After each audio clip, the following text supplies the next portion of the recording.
Good morning, and thanks for joining us here on Treasure Coast Solutions. Today we're celebrating Evan's birthday. He's turned old, and so... Hey, be nice, okay?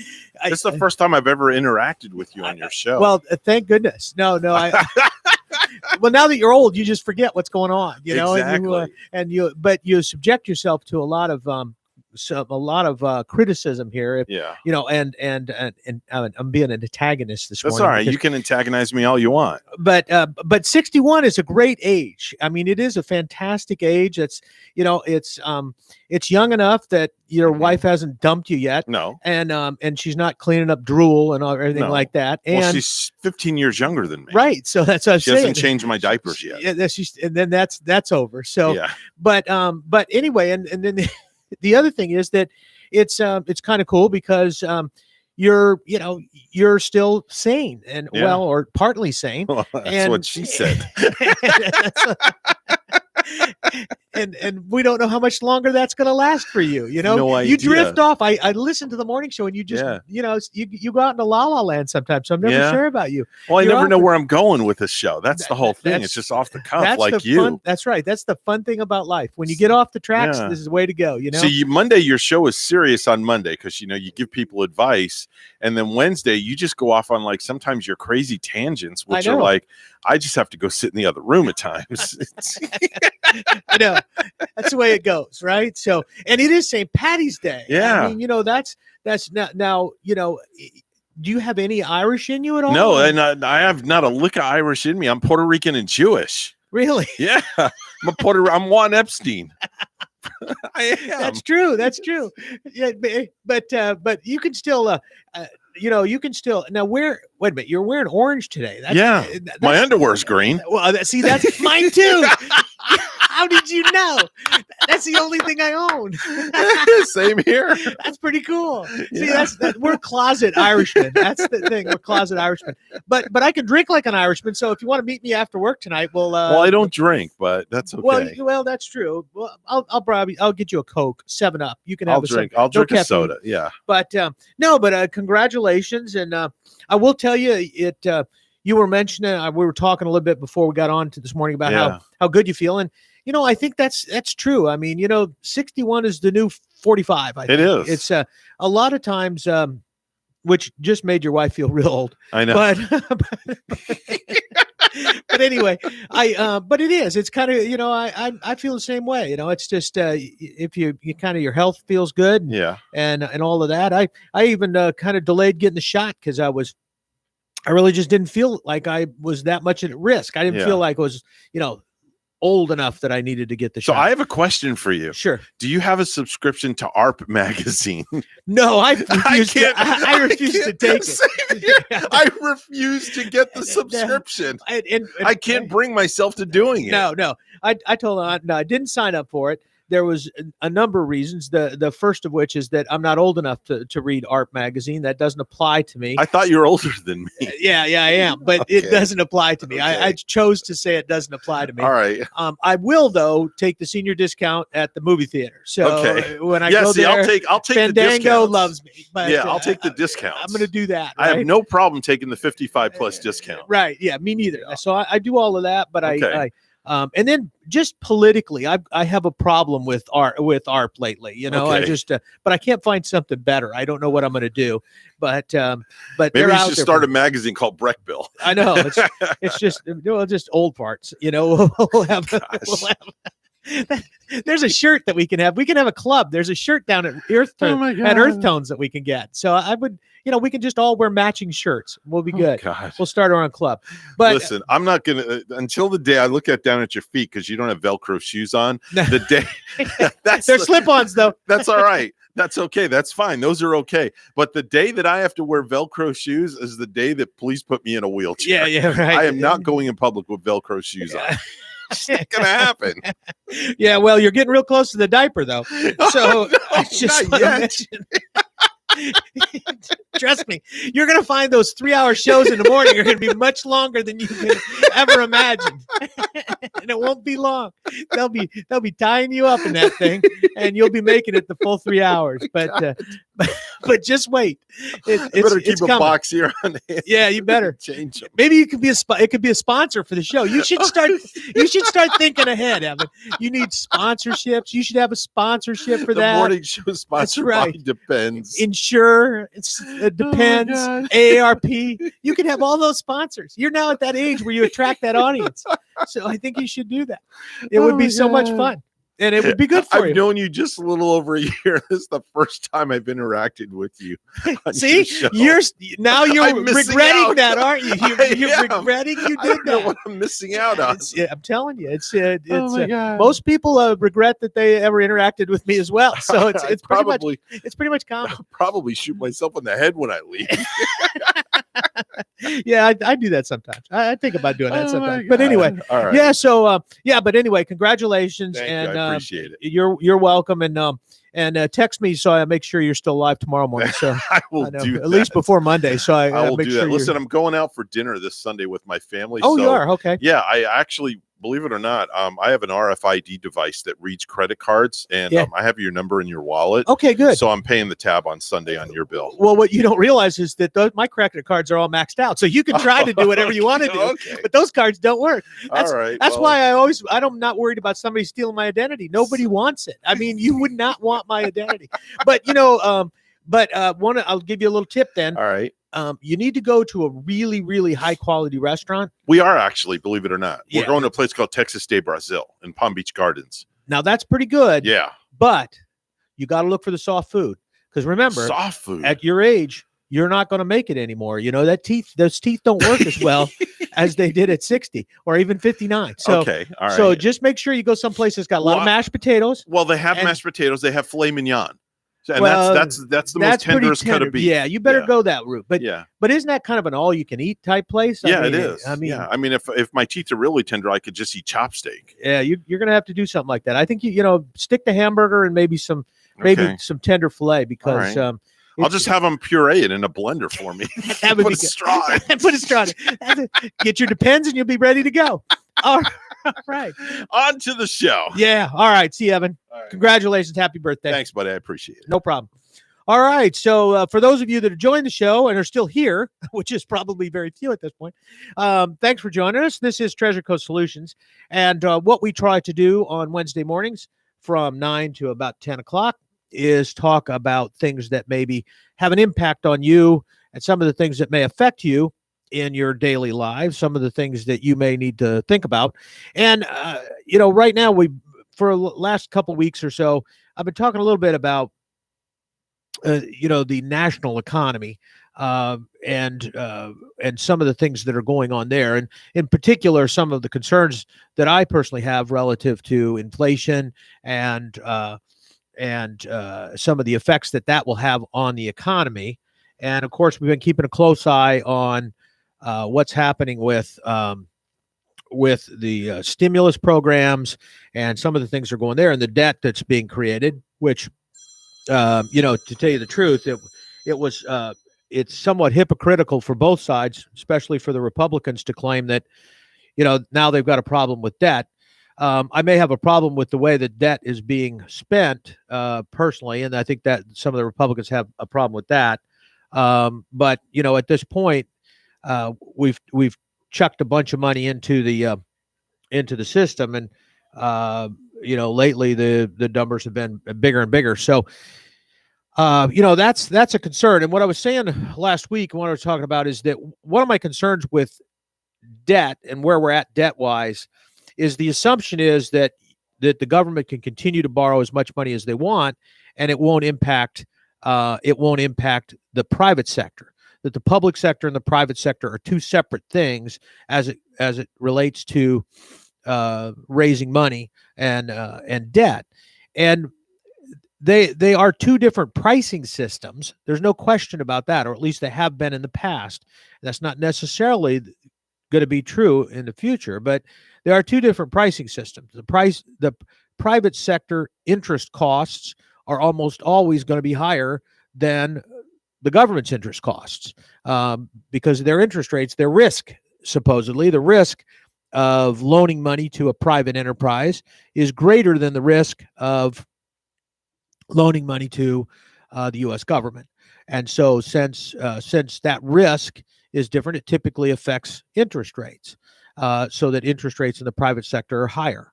And that is important to understand, because if even if they're not directly, they're not directly squeezing out the public sector is not directly squeezing out the private sector, it is forcing up the private sector's borrowing costs. So when we talk about interest rates and inflation, we sometimes first of all assume that that interest rates and the rate that you get in interest rates is directly tied to inflation. It is not. There are other things that affect interest rates other than inflation.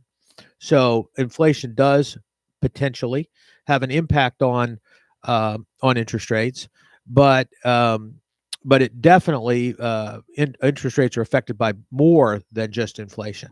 But what I was saying last week is that the interest cost in the budget, when the federal government puts together the federal budget, there are what they call entitlements. Those are things that basically the government has committed to, and they have to be paid, and they're on a formula, and there's no adjusting that formula unless Congress ultimately takes those entitlements away. The biggest entitlement, of course, is Social Security, and that has been really the only significant entitlement in all of the years is unemployment. I mean, is Social Security, because that and Medicare are both guaranteed by the government, that we've had them for a long time, and so they're part of they're automatically funded every year unless the government votes to eliminate or change Social Security or to change them. So they're basically entitlements. They're programs that are kind of first in the line when it comes to getting their money. So we have expanded Medicare coverage to some degree. We have charged a little money, but not much. So still Medicare. Social Security, we keep getting a cost of living increase, but that just stays relatively steady. So as it stands right now, those two items are putting a lot of pressure on the budget anyway. We have the military that has to be funded. There's always questions as to how much, but the military has to be funded. That's a requirement of our Constitution, is that the federal government provide that type of military support.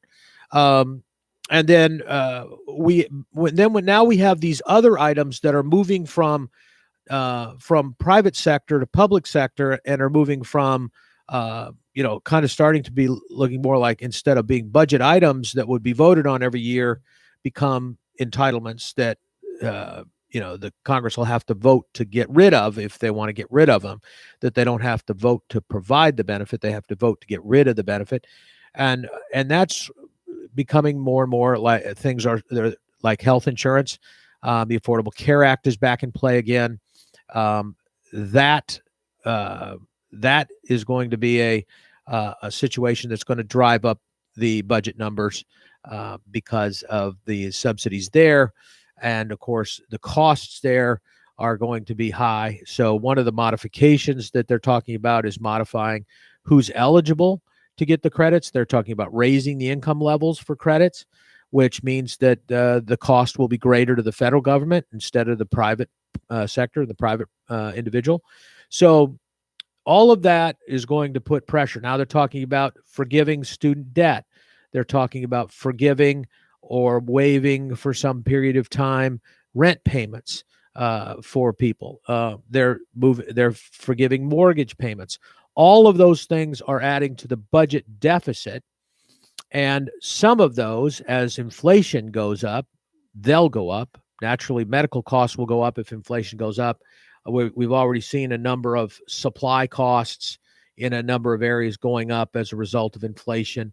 Education costs have been creeping up as a result of that. Even before all of this, the education costs had been expanding faster than the economy. prepaid college plans and things were having a hard time. It was a good investment if you were actually going to school because it was producing 30 and 35% annual returns because of the huge increases in tuition at some of the schools. So all of those things are things that are putting pressure on it. But right now, one of the things that's an entitlement that is in the budget that has to be paid is the interest on the federal debt. Now, right now, we have a $1.9 trillion deficit, and that's based on, that's just the bill that was just recently passed. The deficit is much larger than that. And of course, the overall debt is somewhere around 23 trillion. So the problem with that is that right now, the Congressional Budget Office, who helps put together the budget, they're estimating interest rates. Well, they're estimating interest rates and inflation based on statements made by the Federal Reserve and the Treasury Secretary saying that those interest rates are going to be held down, that they're going to be, that they will control those interest rates. And my question to them would be, how? Because you don't have any authority to do that. And that's the one thing I want to mention. A lot of people don't understand this. The Fed has zero control over long-term interest rates, no control over private sector interest rates. The only thing they control is the interest rate that banks charge each other for borrowing money overnight. That's all they really control.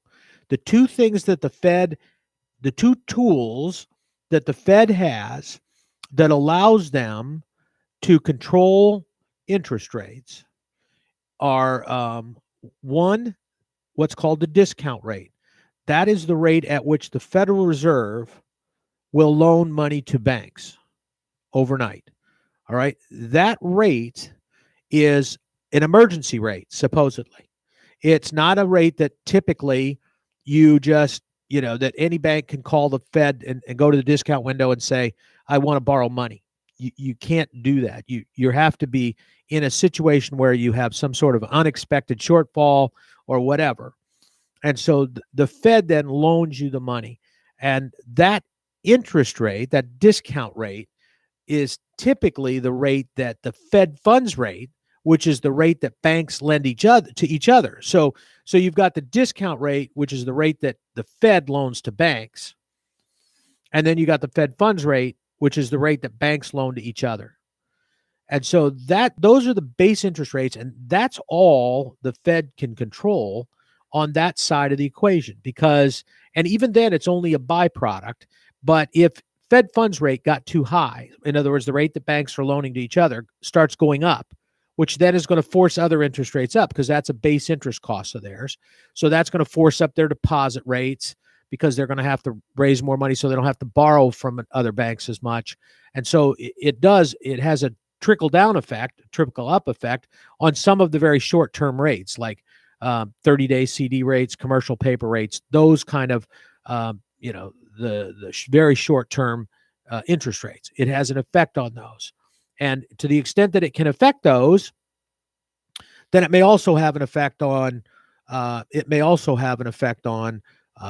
little longer-term interest rates like prime and LIBOR and some of those that are a little longer-term interest rates. But it's not going to have an immediate impact on, or any impact on, the middle rates, the 10-year Treasury notes, or the long-term rates like the mortgage rates and things. Those rates are based on projections of where long-term rates are going to go over an extended period of time. 10 years is a long cycle from a business standpoint. So when you're projecting out, even if you think interest rates are going to go to 10% in the next and stay there for a normal business cycle of 18 months to 24 months, that's only 2 years. You may not have to, and so you may lose a little bit of money on your 30-year rate for the first 2 years. But now if interest rates collapse after that, you're going to be back to making money. So, and presumably based on your interest projection, may make enough money to make up for the little bit that you made in the short run.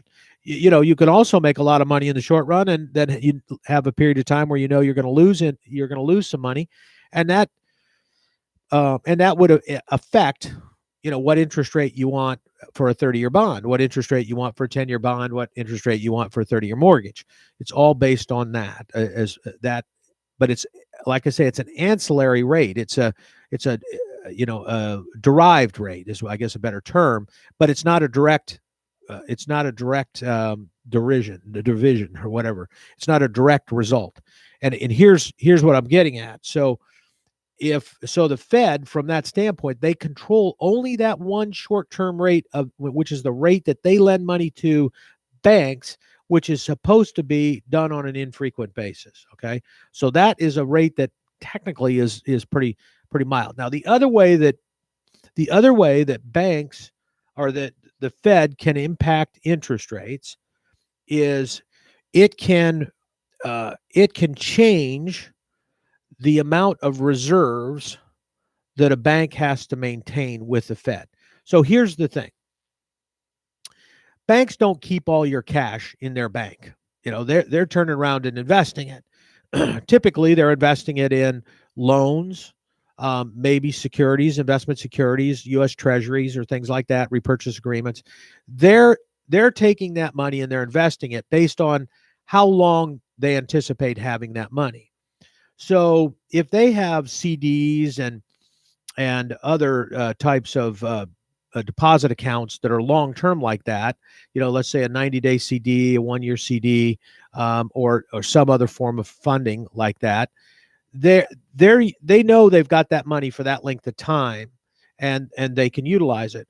What they never know for sure is how long they will have their checking account money. How long are you going to leave your money in your checking account? And so they don't know what's going to happen there.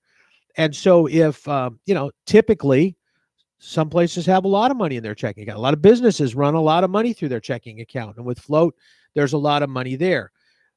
But the bank is supposed to be in a position that if you came in and asked for your money out of your checking account, that they can give it to you. Well, they don't have it readily available, right? So they've got to liquidate something, which typically would be their overnight funds, their Fed funds borrowings with other banks. That's where they would get their cushion from. That's where they balance their balance sheet and determine whether they have too much or too little cash or whatever. But also what they end up doing is the Federal Reserve, because it doesn't want to have to loan money to the banks because they misjudged or maybe on purpose loaned out more money than they had available, because they could make a higher return, right? The interest rate was higher to do a loan to somebody at prime than to loan it to another bank at less than 0.25% or something. So they turn around and the Fed then, to protect itself so that it doesn't have to provide those funds, it makes the banks provide what are called reserve accounts. So a certain percentage of your deposit accounts, not your money market accounts, just your deposit accounts, a certain amount of your deposit accounts are required to be left on deposit in that bank's name with the Federal Reserve. And those are referred to as reserves. Like I said, it doesn't have to be done. It's only on your checking account balances. In fact, some people wonder why they can't write more than 6 checks on their money market account. You say, well, why can't I do that? Why won't the bank allow me to do that? Well, the reason is that those money market accounts are considered investment securities, or investment accounts, those and savings accounts. And so they're not transaction accounts. So what happens is that the Federal Reserve doesn't make the bank keep reserves on those money market accounts. But if the banks allow those money market accounts to be used like checking accounts, where they could go up and down daily, hourly, minutely, they don't want to have that. So they don't want you to reserve for that. And in fact, that's exactly the reason. If you have a money market that exceeds those limits, the Federal Reserve doesn't care, but the bank then has to provide reserves. And that means that there's more money that the bank has to give to the Federal Reserve that they can't use. They don't get paid on it. It's not money that they get paid a return on. It's money that just goes into a checking account, in effect, at the Federal Reserve that they can draw on a daily basis. It's their reserves. Now, the Fed almost never, ever changes that rate. They certainly don't change it very often. I think in the last 40 years that I can remember, it was probably changed. It's probably been changed 4 times, that I can remember. And a lot of those were a long time ago. So that's not usually an avenue that the Fed uses. So you've got those 2 avenues, and that's all the Fed can do. So, it's really the Federal Reserve's control over interest rates, and particularly intermediate and long-term interest rates, is, like I've said before, exactly like the Wizard of Oz. Yes, the great and powerful Fed, But when you pull back the curtain, there's some guy in his underwear standing there doing nothing. Okay. So, and he's saying, shut the curtain. That's what we heard a couple weeks ago. The investment market was saying, hey, the interest rates are going up. Inflation's going up. We had a doubling of inflation. And Yellen and Powell being the Fed chairman, both said the same thing. There's nothing to worry about. We have it under control. And somebody says, but wait a minute, we have it under control. Don't pull back the curtain. Don't ask any questions. And that's where we're at right now. The wizard is behind the curtain. People are getting ready to pull back that curtain, and it's going to lead to a significant problem, because when the average consumer figures out that the Fed can't control those interest rates, and then they look at what's going on in the economy, and they look at what's happening with all of these other with what's happening with oil prices, with what's happening with ultimately what's going to happen with food prices as a result of, some of the things that are going on with China, with all of those things. When they look at all of that pressure that's out there for inflation, and now we're talking about job increases and wage increases. And so, and that's the thing they fall back on. Well, we're not going to have inflation because we don't have any wage pressure right now, because we still have a lot of people unemployed. Well, the reason we have a lot of people unemployed is because they can make more money unemployed than they can make employed. And that's been the way it's been for over a year. I don't care what you say. This is the fact. You can say it doesn't make a difference. It makes a big difference. When I'm out there trying to hire somebody, they got to work 8 hours a day. They got to work 5 days a week. They're working 40 hours a week, right? I am paying them. Let's say I'm going to pay them, say $500 a week. Maybe that's a little bit. It's it's $10-12 an hour. So let's say I'm paying them $500 a week. Well, I'm paying them $25,000 a year, basically, times 52 weeks. So it's $25,000, $26,000, somewhere in that range, for them to work an 8-hour day, 5 days a week. All right. And probably not an easy job. It's probably a job that's difficult. All right. And instead, they could have made, in Florida, and most states are higher than this, they could have made $875 a week, and they could have made that for the last year, right? So they're making almost $50,000. And now the government's come out and said the first $10,000 of that wasn't even subject to income tax. It was tax-free. So the first $10,000 that they got of unemployment is tax-free. Why would anybody want to work? I mean, really, think about it. And that's the thing about a free market system. Even in labor gravitates to what's the best return for them. They don't care what's going on with the economy. They care what's going on with them. And if they can make substantially more money or even equal money not working that they make working, and then they don't have those ancillary costs like daycare for their kids, or somebody to even take care of the house or kids, or their parents, or they don't have the maintenance or the cost to get to work. They don't have bus passes and train tickets and all of those kind of things. They're going to do what makes sense, and they're going to do it quickly and in mass. And if you don't think that that's already happened, take a look at how many people are still on unemployment when there are jobs out there. And people aren't going to take those jobs. Those jobs are not going to be filled for at least another 60 to 90 days. Why? Because now you can get $300 plus $275. Now you can get $575, almost $600. You can make $30,000 a year. You never have to leave your house. Why would you do that? Why wouldn't you take the $30,000?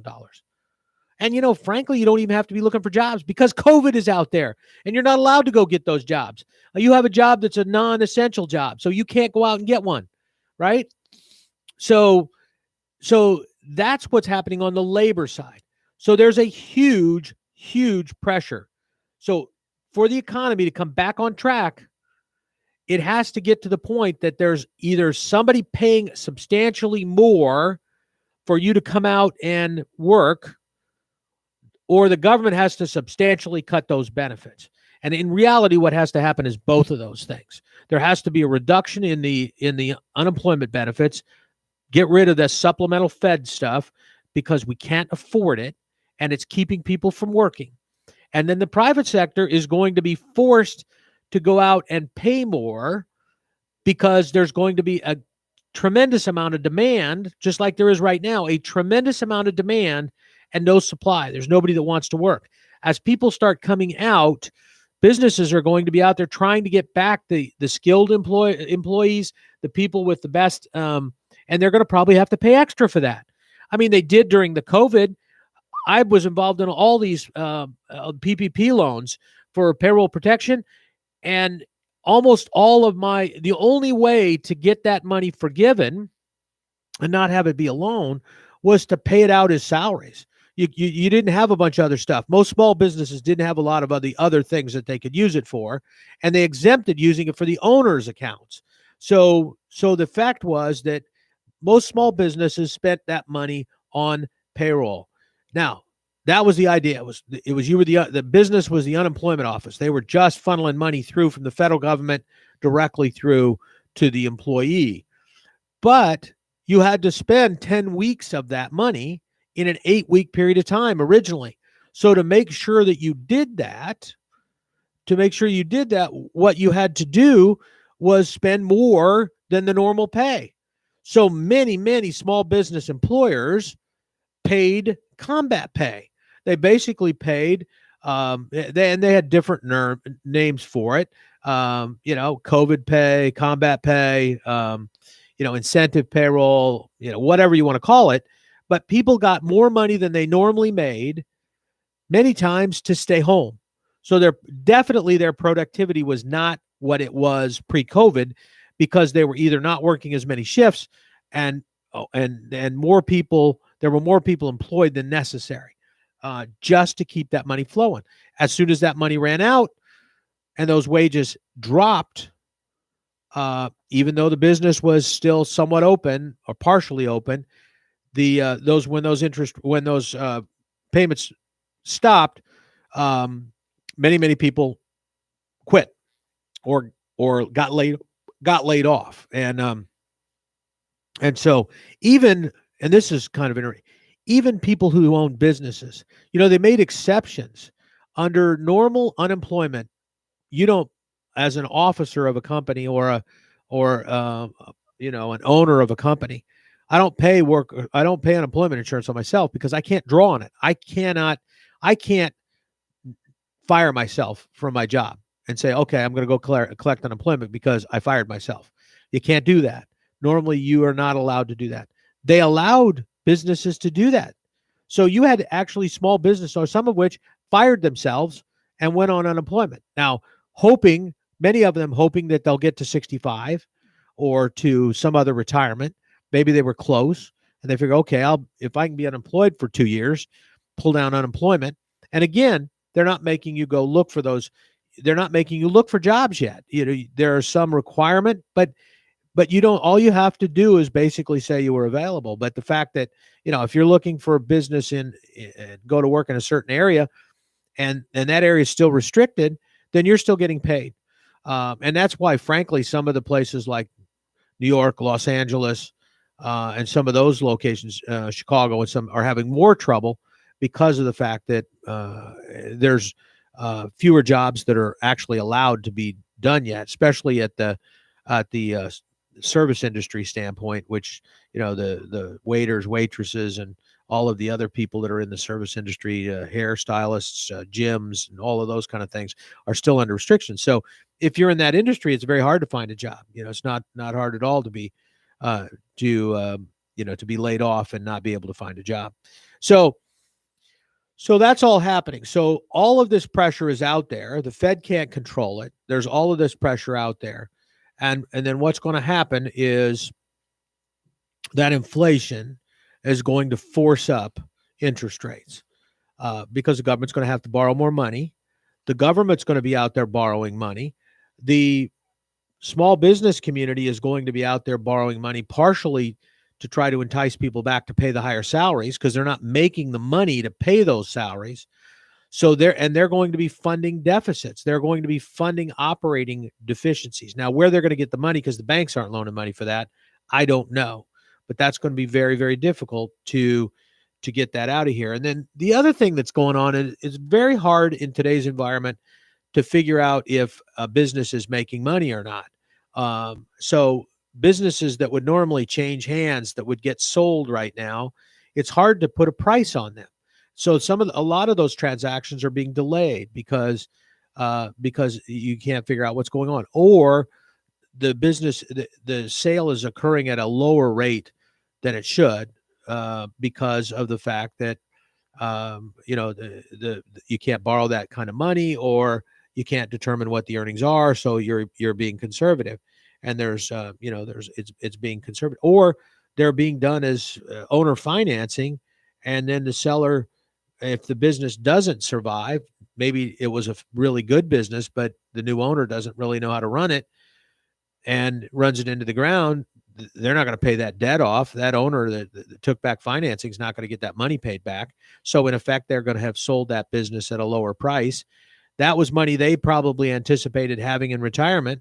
So now they've got to make a decision whether to go back to work, which puts them back in the labor force, or whether they're going to continue to, or they're just going to go on retirement, which puts pressure on Social Security. And that, that's an issue as well, because they'll have more and more people drawing on Social Security, drawing on Medicare, and that kind of thing. So there's where we're at. Fed has no control over inflation and interest rates, nothing that they can do. In the short run, and then we have this big pressure out there, almost like, if you I think of it like almost like a pot with that's at a full boil, and somebody's got both hands on the lid, and but pretty soon it's just going to push it off, and no matter what you try to do, you're not going to be able to, you're just going to be cleaning up a mess. So, if you want to think about where we are from an economic standpoint right now, we are a huge pan of spaghetti with a lid on it, waiting to explode. And when it explodes, you're never going to clean that mess up. Never. It's going to be there's going to be parts of that mess that are going to be in your house forever and ever and ever and ever. And you're going to 10 years from now look under and say, "Gee, I didn't realize. Look what happened.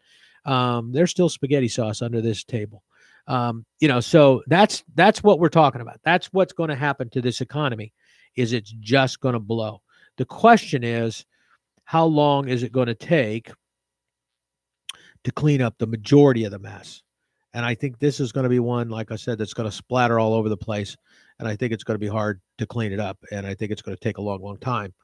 I think we're going to struggle with fits and stops and, those kind of things over a period of time where we're going to deal with it.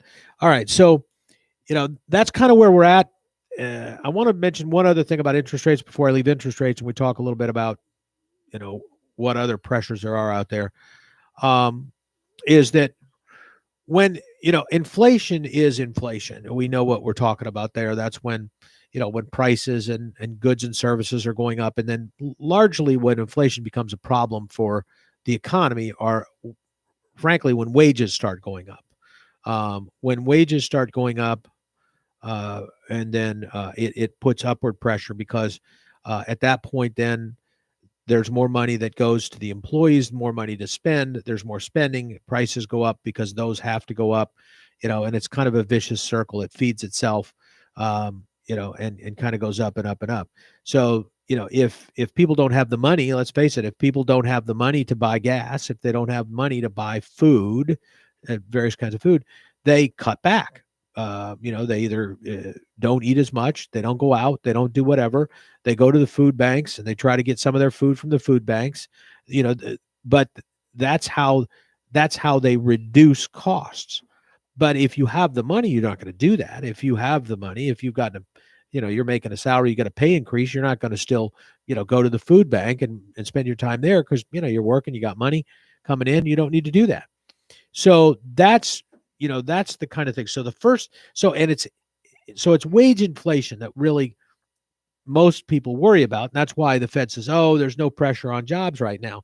But we all know that are in the private sector, and particularly us that are on Main Street, we know that that's garbage. We know that the reason that there is no pressure on jobs right now is because you can't convince anybody to come back, even if you wanted to. And you don't have enough business right now that you need to get out there and pay bonuses to people to come back. I mean, it really irritates a small business owner who paid somebody to stay with them, and then they immediately left when they could get higher money, even though they still had their job. They immediately left when they got higher money, and now you've got to hire them back, and you've got to reward that behavior by paying them more than they were being paid when they were working for you, and they're not worth more because they weren't doing a better job. That's irritating. And there are a lot of people that aren't going to want to do that, but and that's what's stalling the economy out. What's stalling the economy out is the number of people who don't have any intention of going back to work. And the only way that you're going to get them to go back to work, is to pay them a premium above and beyond what they were making before. Well, if you do that, that's immediately going to reduce your productivity levels. And productivity levels have a direct impact on how much your product costs. If it costs you more because the person that is doing the job can only produce 3 widgets instead of 10 widgets, then your cost of producing 10 widgets has gone up because you need 2.5 of those people or 3 of those people. So bottom line is, when productivity goes down, costs go up. When costs go up, means profits go down, and it means that we have difficulty with the economy. There's no money to fund all these things because all of these things have to be funded out of profits, is really what it boils down to. So, like I said, that's what's going on. Before we leave interest rates, I want to mention just a couple things. One, inflation is only one thing that affects interest rates, and it does have an impact on interest rates. The second thing that affects interest rates is your credit risk. So who's borrowing the money, who's investing the money, rather who's providing the money, is going to be determines or who's receiving the money determines their credit risk determines how much you're going to charge them. It has nothing to do with inflation. Even if inflation was zero, you wouldn't give it to them for zero because their credit is such that you've got some risk that they don't pay you back. And if they don't pay you back, even the federal government, there's some risk that they don't pay you back. And if they don't pay you back, you've got to get paid for that risk. So you've got some factor in there to take into consideration if I don't get paid back. The federal government usually is one of the highest quality investments, and so the credit risk there is very, very small. So you don't have much credit risk with U.S. government bonds. It's mostly going to be affected by inflation and that kind of thing. But then there's a third, besides credit risk and inflation, there's a third factor that affects interest rates, and that factor is it's combination of what's called duration. That's the length of the term of the bond that's left, but it's also the mismatch or the let's see, how can I put this in banking? It's referred to gap. It's called interest rate risk, and that is the risk that the interest rate on your borrowing costs go up faster than your interest rate or your return on your investments. So if all of a sudden interest rates costs go up faster than stock market profits or business profits. So if I'm a business and I go out and borrow money and I put it out into a machine that's going to produce a certain number of widgets, and I'm going to save a certain amount of money, but all of a sudden the financing cost for that piece of equipment goes to 10 or 12 or 14%. Well, then even the additional productivity I got of that isn't going to cover that borrowing cost. And so that interest rate risk, the risk that interest rates go up faster, the costs go up faster than the yields is a problem. And that happens because of the difference on the yield curve. So let's say if I'm loaning money out short term and I'm borrowing money at 4% to do that, and I'm loaning some money to somebody at 5%, right? And let's say the prime rate goes up to 10. Now I'm up at 10%, but on the loan side. But what if my borrowing cost is fixed? I'm making a lot more money. But what if it goes the other way around? What if I fix the loan and my borrowing costs are going up? Well, you can see that interest rate risk. Those are the rates. Those are the things that affect risk. So that's what I wanted to talk about today. I'm going to mention and leave you with the fact that we'll probably talk about this next week a little bit, is that the world economy is horrible, and we've been ignoring it, and it's horrible. And that is what's going to be the big shoe drop on the U.S. economy. So anyway, just mention that. We'll talk about that next week. Happy St. Patty's Day, and happy birthday to my daughter, who has her birthday on St. Patty's Day, and I welcome all of you to the bar to celebrate this evening. We'll all go down to Mulligan's or Duffy's and have a toast or two. Anyway, thanks for joining us right here on Treasure Coast Solutions, WSTU Digital 1450. We're Martin County's Heritage Station. And happy birthday, Evan.